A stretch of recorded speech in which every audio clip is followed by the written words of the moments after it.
she was here, got her Bible at this church when we were in the same year. Yep. And you know Jill and you know me. Perfect. Yep. So, yep. And my name is Roger, Mhm. and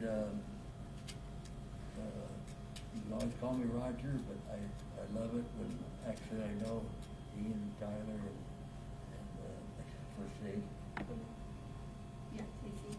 Kate. Okay, so anyway, what I'm gonna talk about, if I can remove Yeah, this. you can take it off and then you might speak up just a little. This, it's all this, the equipment in the kitchen. It's too noisy. Okay. Well, first of all, I was excited that Jill called me and wanted to give me my faith story. And I think a good story. We all gonna have different stories. You'll all have a different story someday. And but I am so glad that I'll answer some of the questions they first wanted. But I was born and raised in Council Bluffs. However, we moved to Wichita, Kansas. Then from there, we moved back to Council Bluffs. And my dad was transferred to Chicago. We were in Park Forest, Illinois, and that's when the TVs first came out. We didn't have one, but we were living in a very inexpensive housing, and it was just gonna be a city that was just starting. So we had no movie theaters, we didn't have a grocery store, we didn't have a drugstore, we had to go to Chicago Heights. And that was a 5-minute drive, and that was, so I'm trying to tell you that it was a housing project is what it was. And so each time we moved back to Council Bluffs, we lived with my grandfather and grandmother in their house. And at one time, all four of us, my mother, father, my brother and I, we were all in the basement. And then when we moved to a different house, they got to have a room upstairs, but my brother and I, when we moved back, we were both in the basement. But I tell you this because my brother and I were just like that. And it was, he was 2 years older than I was. I always wanted to do what he did. He got an accounting degree and became a CPA, and I got an accounting degree from Dana College, and I ended up as a salesman for Firestone Tire and River Company. But all along, as we were brought up and moving from different places, we didn't get really connected again. We were when we were first in Council Bluffs, because I, like I say, was born and raised, went to high school there. But it was tough to go to a different town, try to go to a different church, and my mother and father always tried to find a church for us. But there were times it was like 6 months, and we didn't go to church. But when we got back to Council Bluffs, we knew where our church was. It was the church where I was baptized and confirmed in. And so you have to excuse me for, I need my glasses. I can't read my notes.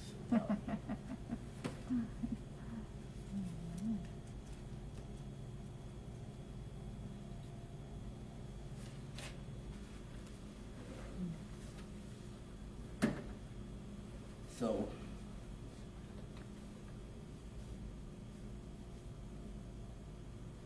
at that St. John's Lutheran Church, it's still there on the corner of 7th and Willow in Council Bluffs. My brother and I, we lived in the West End, and there were times that we did ride our bicycles, and that's about 28 blocks. But if we had to do that, we did. I know it's tough for kids to ride their bicycles today to school, but I think kids 2 and 3 together, if we can do it, you do it.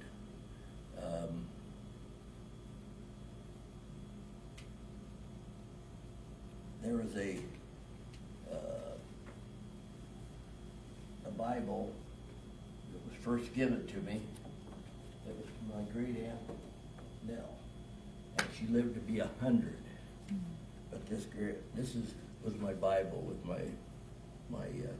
at confirmation time. But it was, and you know what I'm talking about, Gina. These were the toughest Bibles to read. The Bibles they give you now are much better. But this one came to me from my great aunt, and this would be my grandmother's sister, Aunt Nell Jensen, on his 8th birthday in 1950. So this actually wasn't a confirmation Bible, but it's the one that I started using. It's the only Bible I ever had up till then. And the one thing about when you get your Bible, if you look in this Bible, let me just flip the page, you can see some notes, little notepads, highlights. You don't have to, it's great to read the Bible. People say, oh, I read the Bible. That's great. If you pay attention in church and go home with that bulletin and reread that verse, you'll find that there's some that you really like and some that say, well, that doesn't quite fit me. But I encourage that, and do it with your own Bible. The other thing is, I'm going to tell you about what I happened to do. There was what they called Young Life Camp, and Young Life was started in high schools. I went to Thomas Jefferson High School in Council Bluffs, and there was another one up at Abraham Lincoln, and there were different towns around that had these. Then they had a camp, and the camp was in Colorado, and that camp, when we first got there, I'd never been to Colorado. And I was 16 years old. And when we got off the bus, as a welcome stuff, to get acquainted, they had volleyball set up. Well, I'll tell you what, if you've never been up high in the mountains of Colorado and you played volleyball, you'll find out that you get short of breath real quick. You had to adjust to it. So anyway, but we broke into groups and we went up. The group I remember his first name even, Brad. So I was 16 years old. We went up into, just walked, different groups walked different places. There were probably 6 of us in our group. And I really kind of thought I was somebody when I was in high school and I was 16 years old. And I don't think I was smart alecky, but I really felt that the world kind of revolved around me. And on that mountain, I remember sitting there, and there's a big mountain range over across, and all of a sudden, when we're there talking, there was a cloud that was lower than where we were, just going past. And the sun was hitting that cloud, and I could see the whole cloud on that mountain going across. I soon thought, I'm not as important as I thought I was. They had campfires at night, but about the 2 nights before we went home, they asked, if we truly believe in Jesus Christ as our Savior. During the singing, they wanted us to come forward. I had a girlfriend in high school then. We were both on that trip. I looked over at her, and I saw her starting to get up. And I walked up there with her. And that's when I accepted Jesus Christ as my Savior.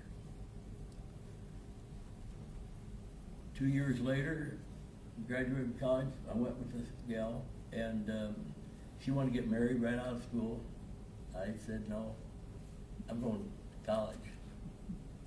So I came up to Dana College, and I was gonna tell you about this Bible. When I started, I lived in Council Bluffs, and the phone number was only 39333. That's all the numbers we had is 5. Then it went to 323. But I had the address down here where it was on Avenue F.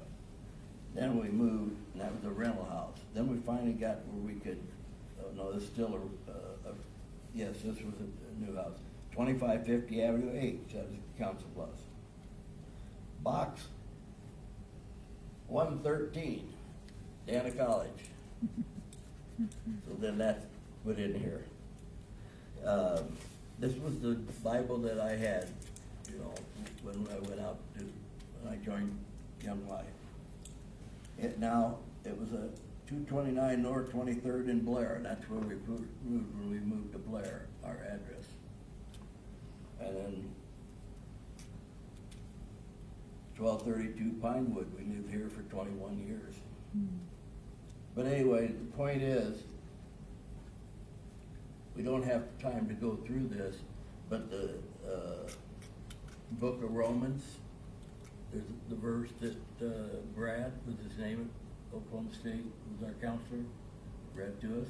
It was really important, I remembered it. I believe in life is better with a dog. My last gold retriever that I had to put down, his name was Amos. So if you read from the book of Amos, chapter 4, verse 12, the very last line, and was prepare to meet thy God. So here every morning, that dog and I walked up at Nyhart Park. In fact, one of the coldest winter days, our local photographer was just going to be up there to take some pictures. There's a big snow like we had the other day, and there I was with Amos, because it's like going up there with the kids for Easter Sunday. It's beautiful to see the sunrise, the sunset, the cross that's up there. If you haven't seen that cross, it's just unbelievable. The cross up there, when I went to school and when your mother taught up at Dana, or worked up there, that was a old wooden cross. The gentleman from this town, with the Catholic Church, he helped put that up, had it done. So anyway, that's the big part of my life there. I mentioned to you that my brother was very important to me in my life, and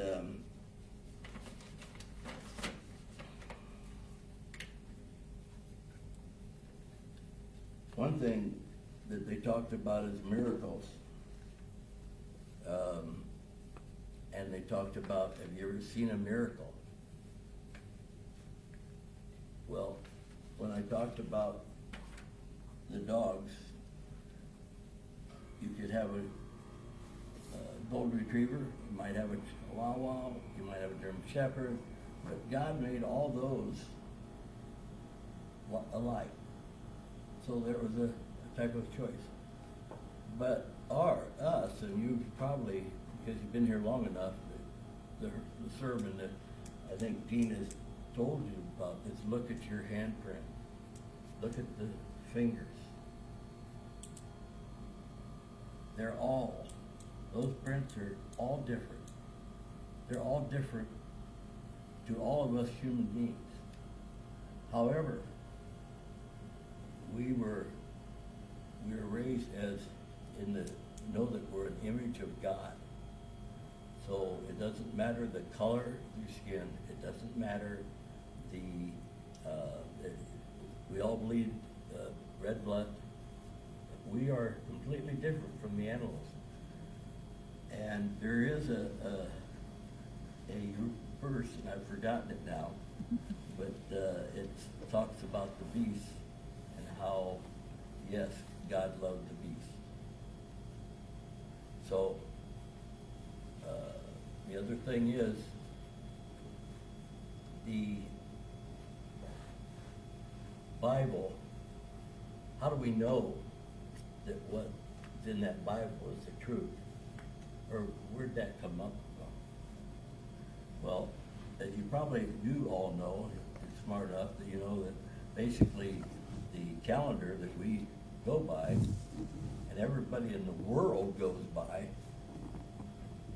is the calendar and started at the birth of Christ. Then the stories that came afterwards, those are lived on for all these years. Don't ever doubt, is there a God?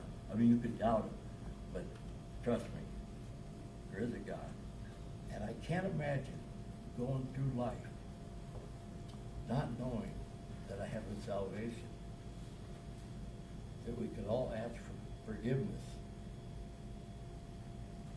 and then go live with our Lord. So, I go back to my brother, and this is one of the toughest. He was my CPA for 25 years. He got a terrible disease that it hits like 1 in a million people, or more than that, 5 million. Amyloidosis. Don't try to write it down, but ask Doc Bagley sometime, he can tell you exactly what it is. If you get too much protein, you can't get it out. Anyway, he was in hospice care. And when I found out, actually I found out first because we took him to the Mayo Clinic, my wife and I and his son. And we went up there and they discovered what he had. And there wasn't much they could do for him, and they told him. And he was only 71 years old. So when he was up there, the 1 week, and I remember he died on St. Patrick's Day on March 17th in 2011. And then his service was on the 21st, and we were 23rd. But from that service, getting ahead of myself. But everybody, they're about 12, 14, real close to the family, the closest family. They were gonna go get something to eat. And I said, I'll stay here with Phil. Bring me something. I had been reading him a devotional, which is one that he had brought up there.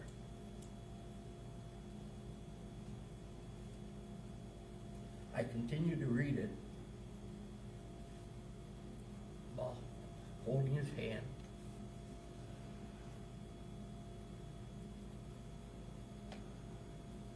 At the time that I knew God was there with us.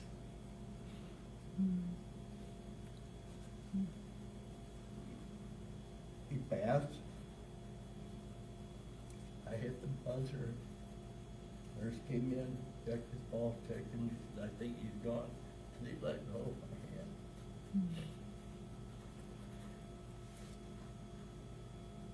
His son was the first one in the room.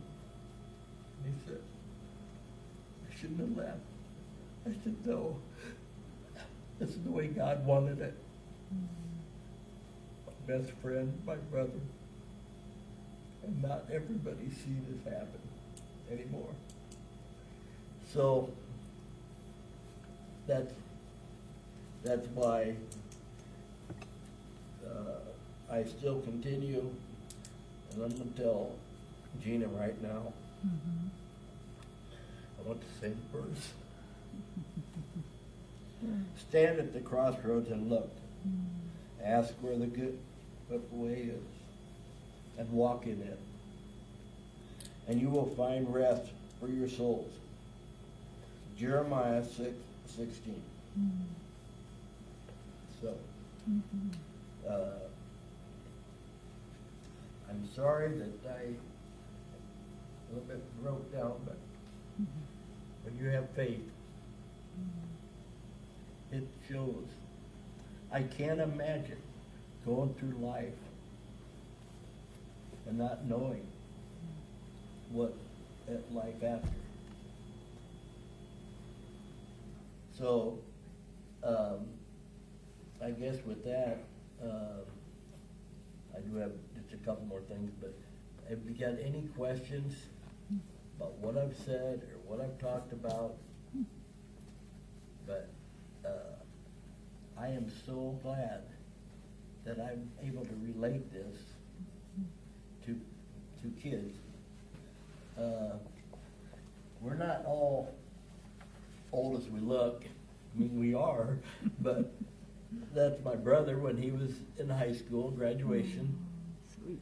And he went to Iowa State, and I went to, then he came back and finished at UNO, and I went to Dana College. But it was just, it's not, it's part of being brought up by the Lord and knowing what we do and what happens to us. But when I've been to funerals that it's really tough for the minister, preacher to talk at. Some of the people in the audience have faith. There's no way to track this person, but we hope that by the grace of God that maybe he did save himself. I don't know. He never will. But I know where all you kids are going. And even you, Jada, kid, big kid over there. And Jill, the other big kid. So, are there any questions? Dean? Oh, what's the reason you moved, like, kept moving and stuff? Was your dad in, like, the military? No, actually, 3 of my uncles, 2 of them in World War II, and then the third one was like in the Korean War. There were 6 kids, but my dad, he tried to go to the service, but he had been hit with a golf club and had a serious eye stigma that he could not ever get an eye or glasses to help for it. But he was a salesman on the Missouri Pacific Railroad. Oh, gotcha. And what he would do is he actually called on places like Tyson Elevator here, different places like that to get them to ship their grain by Missouri Pacific. But he was started with Missouri Pacific, and he was transferred. He was transferred like to all these places, Wichita, whatever. And so, and then of course back to Council Bluffs, which we like. I guess as far as there is a little side story on the 3 sons that were in World War II. After it was over, one son stayed out in California, and which is where he was stationed, in the Navy. And he was a violin player, and he had a little orchestra. And for years after, he stayed there and made a living on cruise ships, going back and forth to Hawaii. And we had you kids know what, your special rooms are in a house, whether it's a basement or whatever. But Grandma and Grandpa had a basement where we'd have the Christmas parties. Tree was down there, but the floors were concrete, had been painted, walls painted, the old block was painted, and the whole family would come there for her house. Well, the one year, they kind of set my grandma up for this by asking different people, what would you really like for Christmas, and different things that people would say. of the family, the older ones, and younger ones. But it got to grandma and says, I just want Harry to be home for Christmas. Well, my dad and uncle, they'd already helped pay his way to get home, and it was actually a railroad. The railroads were used a lot back then. My dad liked to say the railroad. Anyway, he played the violin and says, well, let's all bow our heads and say a prayer. And coming down the steps, which is all the way around the corner, nobody can see it, we hear Silent Night played on the violin. So that was really happy, and that's a long answer, Dean, to your question, but it was that. And he actually came up here and never missed watching me at a wrestling match at Dana. And he would come up here, and when he checked me in to the college, my mother and him, back then we had one suitcase. He had a throw rug to throw on the floor, and I had a little Admiral A&M FM radio. Oh, and a popcorn popper, but that was so I could do soup too in it. So he said, we're gonna go out to eat. And so he took us out to eat. Well, that was the Blair Marina. He said, got a real good place. That's awesome. $2. Club steak, all the trimmings. Can't buy it for that nowadays. Yeah, and I ended up, like I say, getting I played football, baseball, and wrestling, and they made us go out for cross country to help stay in shape. So, but I was too little to play football anymore. But my state championship was won by Thomas Jefferson High School that year. There were 360 teams. There were no classes back then. They didn't have class A, B, C, D. So anyway, that was what happened there. Any other questions? I was gonna say, I'll read, and then I have one that Tyler will ask you, so. When you were in that room with your best friend, did you feel God like with you? Absolutely. Absolutely. And he had actually had his only grandson die of SIDS at age of like 6 months, which is old for dying of SIDS. And they ended up adopting a little boy right before he died. So 2 weeks before he died, I have a picture of him with his new grandson. And I wrote in my, talking about, after his obituary to all my friends, I wrote about the fact that I know that my brother is up there teaching his grandson that died how to put a worm on a hook, how to play golf later on. You know, I know that that's happening, and that one moment when I felt his hand, it was just almost like he'd been squeezing it, and it was almost like he squeezed it and then he just released it. But just the fact that God gave me that assignment, and then it even made my faith stronger, if that was possible. I think Tyler Yeah. has one. What's your favorite like hymn or song? What do you say? What's your favorite song? A hymn or a song.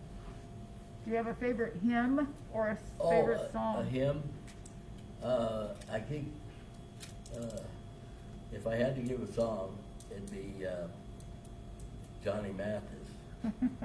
And which some of you don't know, but if there's you pick any one that he has, I'll let you go do them, but it's mainly about I love you to the 12th and never. So that can be applied to everything. That's true. And I love my wife to the 12th and never. and that's a long, long time. That's the way the story goes. How about a hymn, singing in church? Him, we used to like to sing, and I know it's not a favorite to now as much, but I used to like to sing Onward Christian Soldiers. And my brother and I both sang in the high school choir. It was junior high and high school. And there were like over 30 of us. And then there was Luther League. So we were in Luther League at the Lutheran Church. And so I guess every song that I have to tell you, Amazing Grace wasn't as meaningful when I was on my own and not married. But when I married Linda, my wife, when we came here, this was her church, since she was in kindergarten. But then when we traveled, I was transferred to Red Oak, Iowa, transferred into Beatrice, Nebraska, and then back. And when we moved back, we'd already gotten married. I guess that's here's a little story with that. I'm sorry, I'm skipping the side story, but I graduated from Dana on, I'm gonna go back. I started working for Firestone Rubber Company 1 week before I graduated from college. Back then, if you had your grades about what you thought was good, and I had a job offer, I went ahead and said, I'll check my books in on Monday and I'll come work for you on Tuesday. And that was the 28th of January, or May, that we graduated from college. On June 14th, my wife and I were married in this church. But I'd already had a 1 week paycheck before we got married. We had absolutely no money, but I had been fortunate enough to, her father paid her tuition and stuff. We lived we were married, and then she had 1 more year of graduation, and so that, where that went. That's cool. So, I've seen the pictures. yeah. Yep. And Beautiful. the comment that she made, and you have this on tape or on anyway, about I asked her, I said, well, where do you think you want to go to church? Because we had been to Lutheran churches, and I'm going to go to the Methodist church. Where are you going to go? I said, I'm going to go to the Methodist church too. So we've been here forever. She converted you. Yeah, she did. But I am so glad that I married who I married during this pandemic. Could you imagine? Not liking the person that you're married to and be stuck with them. And I feel sorry for my wife every day. I'll say something, say, you already told me that. But anyway. That's funny. She loves you too. Good. Good. Are we getting about to the? Yeah, I was gonna say, if you want to, maybe about 5 minutes, and then maybe kind of wrap up Okay. a little. I told you that we lived with my grandfather a lot. He spent most of his time down in the basement. And we had our 2 bunk beds in that same basement. But over in one corner was his wood shop. That's where he did tons of stuff. He fixed anything I broke to him as long as it was made with wood. He made his own power lawnmower. He'd go to the dump and find these old clocks and put them back together. I mean, back then, we didn't have a TV, or if you did, nobody paid that much attention. Oh, he liked to watch Gunsmoke, though, when it was on TV back then. Anyway, he was always puttering around down there, and I never saw it coming, but he made something for me that I will never forget. I mentioned that church at 7th and Willow. You got to go back about 3 or 4 churches, and my grandfather was like on the board or something of the church, I don't know what we call it, charter member, but anyway, I have a facsimile of that church that he gave me. And he gave it to me, it was my birthday in April, and then my confirmation in 1956. And I want to show it to you tonight, too. I'll do that. Thought maybe you might enjoy that. So, with that, I think You want to do that? No. that would conclude it. Yep, and then if you want to do a presentation, how can we help you with your surprise? I'll go back there and Jill and I, and we're gonna get it turned, I'll get it turned on and stuff. All right. It actually has a light in it, All right, very good. but Cool. Yeah. it speaks for itself, so I'm gonna show it to you. And every year at Christmas time, all of our pictures, you'll see this church down underneath the tree. Cool. So, Awesome. 56 is when he gave it to me, so you know how old this is. But this is what people did when we didn't have cell phones, we didn't have all this interference. We had family, and it was tighter than it is today, I feel. But you don't have to let that happen to you. You can turn off the phones. Right now, I hear that there are companies that have had people from home. They're holding conversation meetings, not allowing cell phones, and getting back and making conversation with people. Cool. You know, when it starts running our lives and taking away from good, you need to be real careful. Okay, Yep. Jill? Yeah, and then go ahead, put your mask back on for me there, Oh. and I'll, yep. Yep. And that way, in case since we're gonna be kind of moving around a little bit, so, and then you guys go ta-da or something like. Sorry, do you want to please search me? Oh, sure, go ahead. And I'll try to do this without making anybody seasick. Okay. You want me to stay out here? Okay. Oh. There we go. All right. Okay.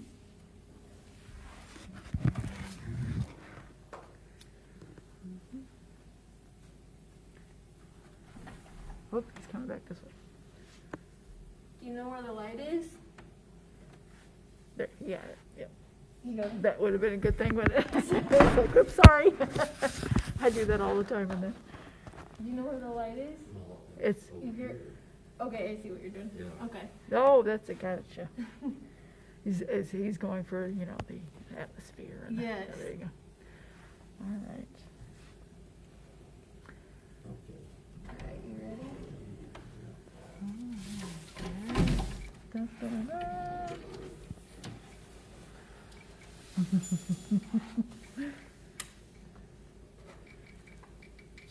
And I think maybe one at a time, maybe they could come up and look. Yeah. So When like, you come up here, I'll just tell you a little bit about it before you get here. okay, But he had hands, he was a car repairman. He had hands bigger than mine, thicker. Yet he did things like this for all of us. He did 3 of these churches. I actually have 2 of them. One my mother gave me hers. And for my sister, she got a dollhouse. He wired everything that's not up to code, but has even put a switch on it. There's a couple of screws back here and a couple of there, and the whole top comes off. That's how he made it. So everything you see inside, it was made and glued, and the carpet, he used to upholster, do upholstering of sofas and chairs. That's what that is for the carpet. that's cool. He put glue on this, then poured sand on it. Oh, my goodness. And so now it's just like a shingled roof. It is, it is. Right. Oh, that's just beautiful. But inside, you're gonna see the spatial, look at the, if you wanna come up here. Yeah. There's Just one a at a time, one at a organ. time. Yeah, tell her you can come Come over. on, yep. There's an organ, there's a baptismal fountain, there's, It's the whole thing. the preacher gives a sermon, pulpit, Cool. there's some flowers, Isn't that cool? and there's the benches, and all those little benches, and that's all built by hand. That is so cool, Roger. This, Cool, all right. Bell still works too. Go ahead, Dean. I feel like I just need to get in there and preach. Get my little. Yeah, you could. I may have to give me a little. Remember that movie, the small? Yeah. reduced to, I do remember that movie. Yep. Cool. All right, Aubrey.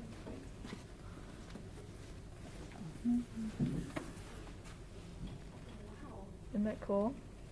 Oh my gosh, yeah, that's super cool. Very detailed, isn't it? Now, you see where I got my face, don't you? My grandparents, that was my great aunt. And you hear about, when you hear or talk to older people, I really want you, don't be afraid to go up to them and ask them something. Sit and talk to them, wherever they are, especially if they're relatives. That is cool. I'm gonna do it this No. way so I can get in there. Get a camera and it'll be just like a real time. Oh, that is so cool. Oh my gosh. That is awesome. The same on this side. That's cool. Alrighty. Very good. Alright, so I think I'll probably go ahead and turn off the camera unless you got anything else that we need to. No, I'm good. We're good? You wanna just have some? Alright. Thank you for recording. Oh, sure. Let me get, yep.